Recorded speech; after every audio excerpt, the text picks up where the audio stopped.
ఇతిహాసం అని మాకు ఇంకో ఛానల్ కూడా ఉంది. నల్లమల అడవుల రహస్యం. శివరాత్రి సమయంలో ఏ విధంగా మన పూర్వీకులు ఆ అడవుల్లో వెళ్లేవాళ్లు, ఏమేం సమస్యలు కాచుకొని ఉండేవి, ఒక్కొక్క సమస్యను ఎలా ఎదుర్కొనేవాళ్లు, అవన్నీ నేను మీకు విషయాలు వివరిస్తూ వీడియో పెట్టాను ఇతిహాసం ఛానల్లో. దయచేసి ఆ వీడియో చూడండి, నల్లమల రహస్యం వీడియో. ఆ వీడియో తాలూకు లింక్ ఈ వీడియో కింద డిస్క్రిప్షన్లోను పిన్ చేసి పెట్టిన మొట్టమొదటి కామెంట్లో ఇస్తూ ఉన్నాను. మర్చిపోకుండా ఆ వీడియో చూడండి, నల్లమల రహస్యం వీడియో ఇతిహాసం ఛానల్లో.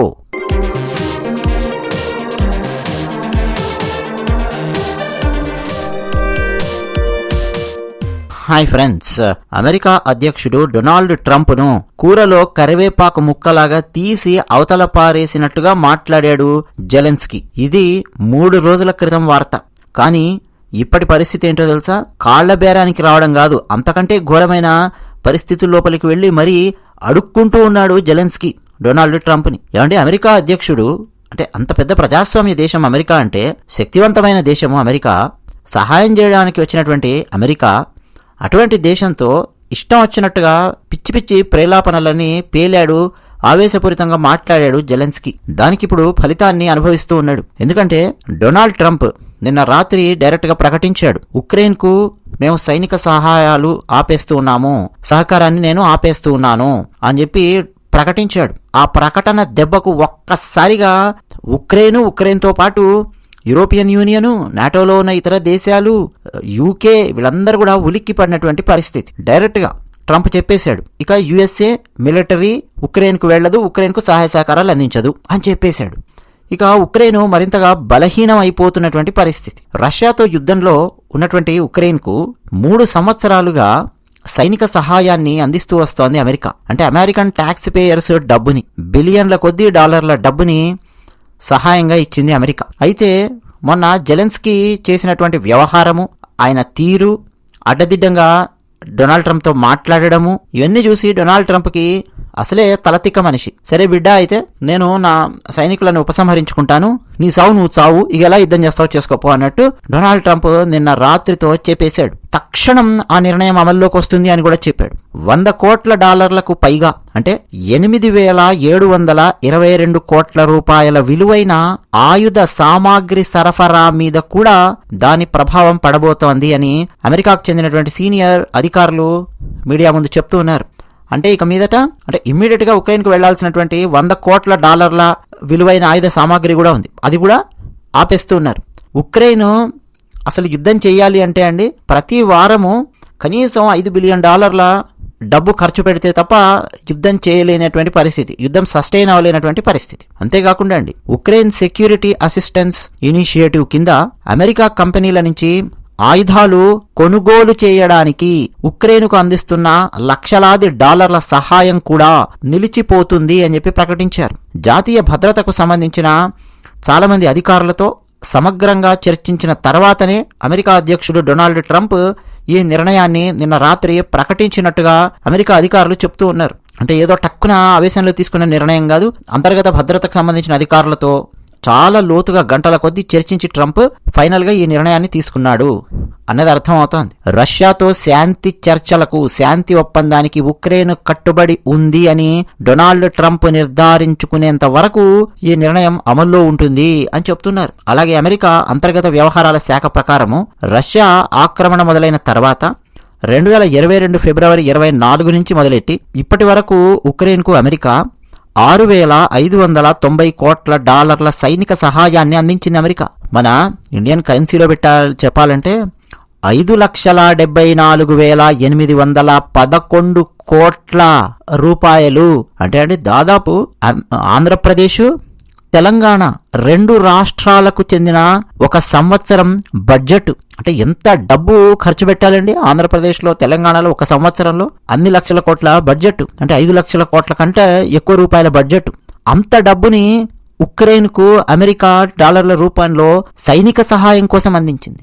అంతకంటే ఎక్కువ డబ్బు మానవతా సహాయం కోసం అందించింది అమెరికా. అంతకంటే ఎక్కువ డబ్బు ఇంకా రకరకాల ఇన్ఫ్రాస్ట్రక్చర్ ఇష్యూస్ కోసము ఉక్రెయిన్ అడుగుతుంటే దానికోసం ఇచ్చింది. చాలా చాలా చేసిందండి. ఈ మధ్య అమెరికాను సందర్శించినటువంటి ఉక్రెయిన్ అధ్యక్షుడు జెలెన్స్కీ డొనాల్డ్ ట్రంప్ తోనూ, ఉపాధ్యక్షుడు జేడీ వాన్స్ తోనూ వైట్ హౌస్ లో డైరెక్ట్గా వాగ్వివాదానికి దిగిన విషయం ప్రపంచమంతా చూసి నివ్వెరపోయింది.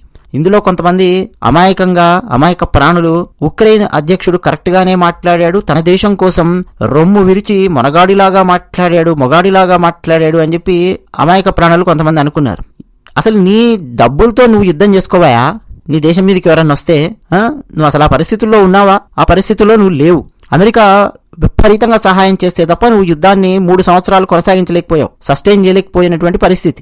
అలాంటి నువ్వు అమెరికాతో మాట్లాడేటప్పుడు ఎలా ఉండాలి అంటే, దాదాపు అడుక్కు తినేటటువంటి పొజిషన్లో ఉన్న టైంలో ఇక నీకు చాయిస్ ఉంటుందా? నీకు చాయిస్ లేదు.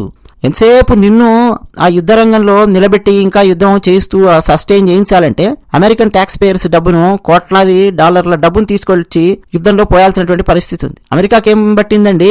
అమెరికాలో వాళ్ళు కష్టపడి సంపాదించుకుంటున్నటువంటి డబ్బుల్ని వాళ్ళ అమెరికా దేశాన్ని అభివృద్ధి చెందేలాగా చూసుకోవడానికి వాళ్ళు వాడుకుంటారు. లేదు, వాళ్ళ డిఫెన్స్ సిస్టమ్ని స్ట్రాంగ్గా చేసుకోవడానికి వాళ్ళు ఉపయోగించుకుంటారు. వాళ్ళ సైన్స్ అండ్ టెక్నాలజీకి వాళ్ళు వాడుకుంటారు. లేదు, వాళ్ళు వ్యాపారస్తుల చేత, కొత్త పెట్టుబడులు పెట్టే వాళ్ళ చేత కొత్త కంపెనీలు పెట్టించి వాళ్ళ దేశంలో అమెరికాలో నిరుద్యోగం లేకుండా చూసుకుంటారు. నువ్వు దీనికోసం ఖర్చు అయ్యేటటువంటి డబ్బు మొత్తం బిలియన్ల కొద్ది డాలర్ల డబ్బు ఉక్రెయిన్లో తీసుకొచ్చి పోస్తూ వస్తున్నారు. ఎంతకాలం పోయాలి ఇలాగా?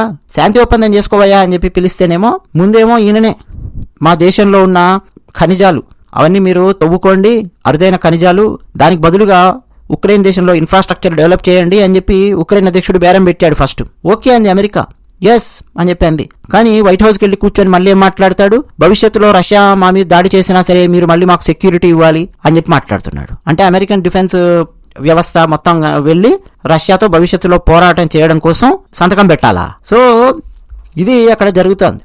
డొనాల్డ్ ట్రంప్కి అసలు ఇక తిక్కబుట్టింది. ఈయన మాట్లాడే విధానం కూడా సరిగ్గా లేదు ఉక్రెయిన్ అధ్యక్షుడిది అని చెప్పి ఇప్పుడు ఆపేశాడు. అయితే సైనిక సహాయం నిలిపేస్తున్నట్టు అమెరికా ప్రకటించిన కొన్ని గంటల వ్యవధిలో మీరు ఉక్రెయిన్లో చూస్తేనేమో వాళ్ళ అధికారులు, వాళ్ళ ప్రభుత్వ అధికారులు, మంత్రులు ఉంటారు కదా, వాళ్ళేమో అమెరికా కావాలనే ఇలా చేసింది, మమ్మల్ని రష్యా ముందు ఓడిపోయేలా చేయడం కోసం ఇలా చేసింది అన్నీ మాట్లాడారు. కానీ జెలెన్స్కీ ఇమ్మీడియట్గా ఆయన స్పందించాడు. ఏమనో తెలుసా? పోయిన శుక్రవారం వైట్ హౌస్లో జరిగినటువంటి మా సమావేశము అనుకున్న రీతిలో సాగలేదు, అందుకు నేను చింతిస్తున్నాను.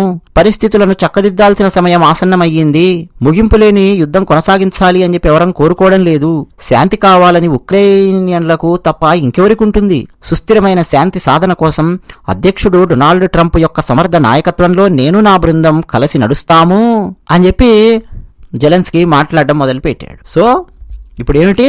నేను చింతిస్తున్నాను, ట్రంప్ నేను ఇద్దరము ఆ వైట్ హౌస్లో మాట్లాడినటువంటి ఆ చర్చ సరైన డైరెక్షన్ లోపలికి వెళ్ళలేదు, నేను చింతిస్తున్నాను, నేను విచారిస్తున్నాను అని చెప్పి మాట్లాడాడు అనమాట. అంటే తన తప్పిదాలను సరిదిద్దుకోవడానికి ఇదే సరైన సమయము, నా తప్పులు నేను సరిచేసుకుంటాను, భవిష్యత్తు సహకారము, సంప్రదింపులు ఇవన్నీ కూడా కన్స్ట్రక్టివ్గా ఉండాలి అని చెప్పి నేను కోరుకుంటున్నాను అని చెప్పి ఉక్రెయిన్ అధ్యక్షుడు జెలెన్స్కీ మాట్లాడడం మొదలెట్టాడు. అమెరికా మాత్రం పూర్తిగా ఇక అలిగినట్టుగా చల్ హట్, నీ సావు నువ్వు సావుపో అన్నట్టు వదిలేసింది నిన్న రాత్రితో. అయితే 2 రోజుల క్రితం లండన్లో జరిగినటువంటి సమావేశంలో, యూరప్ దేశాధినేతల సమావేశంలో జెలెన్స్కీ మాట్లాడుతూ అమెరికాతో ఖనిజాల ఒప్పందానికి నేను సిద్ధంగా ఉన్నాను అని చెప్పి ప్రకటించాడు. అమెరికాకు ఉక్రెయిన్ ప్రజలు ఎప్పుడు రుణపడి ఉంటారు అని చెప్పి ప్రకటించాడు. డొనాల్డ్ ట్రంప్ ఆహ్వానిస్తే మరోసారి నేను భేటీకి వెళతాను అని చెప్పి మాట్లాడాడు. మరి ఇదే బుద్ధి పోయిన శుక్రవారం ఏమైందండి జెలెన్స్కీకి? శుక్రవారానికి ఆదివారానికి తేడా ఏమొచ్చింది ఆలోచించండి. ఆవేశంగా కూర్చొని పిచ్చవాగుడు వాగడానికి, తన భవిష్యత్తు, తన దేశ భవిష్యత్తు, శాంతి వీటన్నింటి గురించి ఆలోచిస్తే తన ఆవేశానికి దీనికి మధ్య చాలా తేడా ఉంది అన్న విషయం అర్థమైపోయింది. ఇక ఇప్పుడు చూడండి, నెక్స్ట్ అమెరికా గేమ్ ఎలా ఆడుతుందో చూడండి. అమెరికా రష్యా గనక కలిసి గట్టిగా పనిచేశాయనుకోండి, ఇక అటువంటి శక్తిని ఎదిరించగలిగే సామర్థ్యం బహుశా ప్రపంచంలో ఇంకా ఏ శక్తికి లేదు. ఎందుకంటే 2 అణ్వాయుధాలు ఉన్నటువంటి దేశాలు, రష్యా కూడా చాలా చాలా శక్తివంతమైన దేశము. జనరల్ గా అమెరికాకు రష్యాకు పడదు. ఈ రెండింటి మధ్య కోల్డ్ వార్ ఉండేది, ప్రచ్ఛన్న యుద్ధము, ఇవన్నీ కూడా దశాబ్దాల పాటు నడిచాయి. కానీ ఇప్పుడు ఈక్వేషన్ అనేది మారుకుంటూ వస్తుంది. డొనాల్డ్ ట్రంప్ నరేంద్ర మోదీ గారితో ఎంత క్లోజ్ ఫ్రెండ్షిప్ మెయింటైన్ చేస్తూ వస్తున్నాడో, రష్యా అధ్యక్షుడు పుతిన్తో కూడా అలాగే క్లోజ్ ఫ్రెండ్షిప్ మెయింటైన్ చేస్తూ వస్తున్నాడు డొనాల్డ్ ట్రంప్. అంటే ఒకప్పటి అమెరికాకు, ఇప్పటి అమెరికాకు రష్యాను డీల్ చేసే విధానంలో తేడా ఉంది. ఒకప్పటి అమెరికన్ ప్రెసిడెంట్స్కు, ఇప్పుడున్నటువంటి ట్రంప్కు రష్యాను డీల్ చేసే విధానంలో చాలా తేడా ఉంది. సో ఇప్పుడు జెలెన్స్కీ పరిస్థితి మరింత దారుణంగా అవుతుంది. పెనంలో నుంచి పొయ్యిలో పడ్డట్టు అవుతుంది. నువ్వు ఒకేసారి 2 పెద్ద దేశాలతో గొడవ పెట్టుకునే పరిస్థితి తెచ్చుకున్నావు అనుకో, మొత్తం ఎక్కడికక్కడ వీపులన్నీ విరిగిపోతాయి, వెన్నుపూసలన్నీ విరిగిపోతాయి. సో మంచి అవకాశం అమెరికాతో వచ్చినప్పుడు కూర్చొని మాట్లాడి నెగోషియేషన్ స్కిల్స్ అన్ని ఉపయోగించి ఆ శాంతి ఒప్పందాన్ని ముందుకు తీసుకెళ్లే విధంగా వెళ్లి ఉంటే నెక్స్ట్ యుద్ధం ఆపడానికి ఏమేం చేయాలనేది అమెరికా ఆలోచించేది. అమెరికా సహాయ సహకారాలు ఉండేవి నెగోషియేషన్స్ లోపల, ఇవన్నీ జరిగేవి. యుద్ధం ఆపుదామయ్యా బాబు అని చెప్పి అమెరికా ప్రయత్నం చేస్తుంటే నేను అసలు ఆపను పోరాటం చేస్తాను అన్న కోణంలో వెళుతూ ఉన్నాడు. ఇప్పుడు అమెరికా చేతులు ఎత్తేసింది కదా, ఇప్పుడు యూరోపియన్ యూనియన్ సహాయం చేస్తుందా, లండన్ సహాయం చేస్తుందా, మిగతా నాటో సభ్య దేశాలు సహాయం చేస్తాయా చూడండి, మీకే తెలుస్తుంది. యూరోపియన్ యూనియన్ ఇప్పుడు మేము సాయం చేస్తాం అంటాయి. ఎందుకంటే అంటే యూరోప్లో ఉన్న దేశాలకు భయం. రష్యా గనక ఉక్రెయిన్ ఆక్రమించేసింది అనుకోండి, ఆ తర్వాత భవిష్యత్తులో రష్యా బార్డర్లో పోలాండ్ ఉంటుంది, పోలాండ్ను కూడా భవిష్యత్తులో ఆక్రమించే అవకాశం ఉంది కదా అన్న భయం స్టార్ట్ అవుతుంది యూరోప్కి. పోలాండ్ జోలికి వచ్చారు అంటే ఇక యూరోప్లో ఉన్న చాలా దేశాల జోలికి వచ్చినట్టే. సో యూరోపియన్ యూనియన్లో ఉన్న దేశాలకు భయం అయితే ఉంది. ఆ భయం కోసం అని చెప్పి ఉక్రెయిన్కు మద్దతు ఇవ్వాలి, ఉక్రెయిన్కు డబ్బులు ఇవ్వాలి, ఉక్రెయిన్ ఎక్కువ రోజులు యుద్ధం చేసేలాగా చూసుకోవాలి, ఆ తర్వాత ఏమవుతుందో తెలియదు అన్నట్టు యూరోపియన్ యూనియన్లో దేశాలు ఆలోచిస్తున్నప్పటికీ ఆయా దేశాలలో ఉండే రకరకాల సమస్యలు, ఆర్థిక సమస్యలు, ఇతరత్రా సమస్యలు వాళ్ళని భయపెడుతూ ఉన్నాయి. అమెరికానే వదిలేసినప్పుడు ఇక బలహీనంగా ఉన్నటువంటి యూరోపియన్ యూనియన్ ఉక్రెయిన్ను భుజానికి ఎత్తుకుంటే యూరోపియన్ యూనియన్ పని కూడా అయిపోతుంది. భవిష్యత్తులో ఆర్థికంగా పతనం అవ్వడము ఇవన్నీ కూడా జరుగుతాయి. సో ఇట్లా యూరోపియన్ యూనియన్ కూడా సందిగ్ధావస్థలో ఉంది. అమెరికాను కాదు అని చెప్పి లండన్ కూడా ఎక్కువ కాలం ఉక్రెయిన్కు సహాయ సహకారాలు అందించే పరిస్థితి ఉండదు. నాటో సభ్య దేశాలలో కూడా అత్యంత ఎక్కువ డబ్బులు పెట్టేది అమెరికానే. అది కూడా ట్రంప్ మాట్లాడుతున్నాడు, అమెరికానే ఎక్కువ డబ్బులు పెట్టాలా, మిగతా దేశాలని ఎందుకు పెట్టట్లేదు, మిగతా దేశాలు కూడా వాటి పర్సెంటేజ్ పెంచాల్సినటువంటి అవసరం ఉంది, పెంచండి అని చెప్పి కూడా మాట్లాడుతున్నాడు డొనాల్డ్ ట్రంప్. పోయిన శుక్రవారం వైట్ హౌస్ లో ట్రంప్తో జరిగిన సంభాషణలో పిచ్చి పిచ్చిగా మాట్లాడడము, అక్కడి నుంచి రఫ్గా వెళ్లిపోవడము, ఇటువంటి చిన్నపిల్లల శకలు అంటారు, చిన్నపిల్లల చేష్టలు అంటారు, ఇటువంటివన్నీ చేయడం వల్ల ఉక్రెయిన్ అధ్యక్షుడు పూర్తిగా తన దేశాన్ని అతి భయంకరమైన పరిస్థితి లోపలికి తానే నెట్టేశాడు. మళ్ళీ ఇప్పుడు ఆయన ఏం చేయాలంటే, మరి ఆయన డైరెక్ట్గా వెళతాడా, వేరే దేశాల సహాయం తీసుకుంటాడా, ఎవరి కాళ్ళు గడ్డాలు పట్టుకుంటాడో తెలియదు. డొనాల్డ్ ట్రంప్ని ప్రసన్నం చేసుకునే ప్రయత్నం చేయాలి. ట్రంప్ ప్రసన్నమైతే తప్ప ఈ శాంతి ఒప్పందం కూడా ముందుకెళ్లదు. అమెరికా లేకుండా రష్యా ఉక్రెయిన్ మధ్య శాంతి ఒప్పందం ముందుకెళ్లే ప్రసక్తే లేదు. లేదంటే యుద్ధం చేస్తాడా అమెరికా సహాయం లేకుండా, అలాగే ముందుకెళ్తాడు. ఎక్కువ వారాలు యుద్ధం చేయను లేడు. యూరోపియన్ యూనియన్ గనక అలా సహాయం గనక చేస్తూ వెళ్ళింది అనుకోండి, అతి తక్కువ కాలంలో యూరోపియన్ యూనియన్ కూడా దివాలా తీసే పరిస్థితి వస్తుంది. అది కూడా వాళ్ళకి తెలుసు. ఇక వాళ్ళు కూడా ఎక్కువ కాలము సహాయం చెయ్యరు. పూర్తి ఉక్రెయిన్ దేశం అనేది రష్యా యొక్క చేతుల లోపలికి వెళ్ళిపోయే పరిస్థితి వచ్చేస్తుంది. ఇవన్నీ జరగకూడదు అని అనుకుంటే వెళ్ళి మళ్ళీ ట్రంప్ను ప్రసన్నం చేసుకునే ప్రయత్నం చేయాల్సిందే. ఈయన ఆల్రెడీ మొదలెట్టాడు అంటూ ఉన్నాడు డొనాల్డ్ ట్రంప్, ఉక్రెయిన్కు జావెలిన్ ఆయుధాలు ఇచ్చాడు, ఆ తర్వాతే పరిస్థితులు మాకు అనుకూలంగా మారాయి, అవన్నీ నాకు గుర్తున్నాయి, ఇట్లా మాట్లాడుతున్నాడు ఇప్పుడు జెలెన్స్కీ.